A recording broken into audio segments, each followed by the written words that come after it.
माहे रमजान, ए पाक महीने जरा आहिस्ता चल।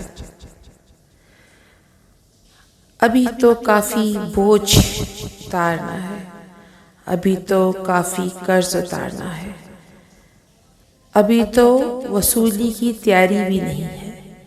ए माहे रमजान जरा आहिस्ता चल। अल्लाह को राजी तो करना है, पर राजी के साथ अपने आप को बख्शवाना भी है।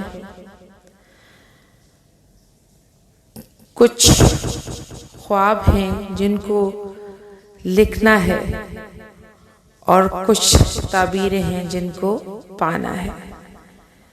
ए माहे रमजान जरा आहिस्ता चल। अपने कुछ आंगनों में खुशबुओं के और खुशियों के दीप जलाने हैं